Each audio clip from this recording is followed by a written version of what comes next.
Okay, Antoine, we're checking in with all kinds of people who knew or worked with Whitney Houston over the years. Do you remember this commercial? It's from the mid-'80s. Diet Coke commercial. Roll it, please.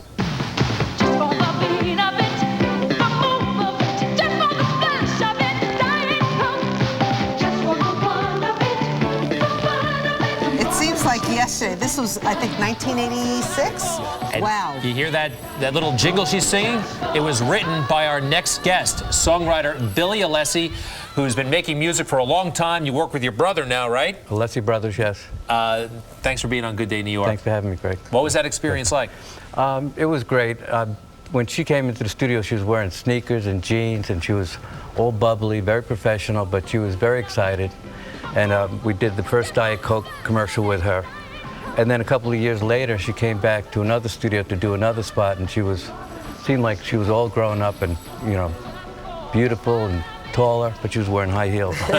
But it was a great experience. What was she like to work with? Did she get the song down right away? Was she easy to work with? Yeah, she was very enthusiastic. She wanted to, you know, help any way she could. You know, she took great suggestions, you know.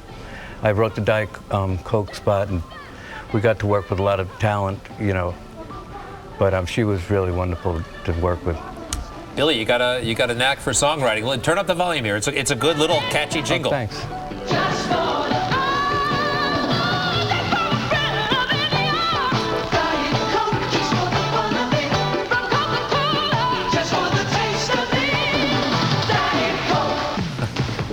When you heard her sing in person, what was it like? I mean, just listening to it now, like, you know, the hair stand up on your arm. Well, you know, I think it's like when anybody heard her sing, it was like an angel, you know. She was amazing, and it just gave you goosebumps.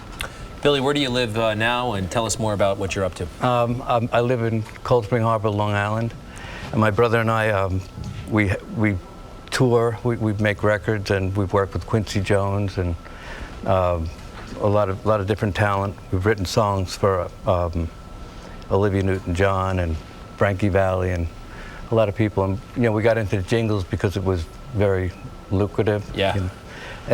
But we still make records, and our website is AlessiBros.com. B-R-O-S. Did you ever run into Whitney at all over the years? I know this was back in '86 when you... We have a manager in Europe, in Holland, and he just ran into her about a year ago in Russia, and he called us up and said, "What was the commercial you did with her?" So she's always traveling, you know. Yeah. Awesome. Mr. Alessi, great to see you. Thanks for having me. And yeah, keep in touch. Thank you, sir. All right. All right, in Harlem, fans are also remembering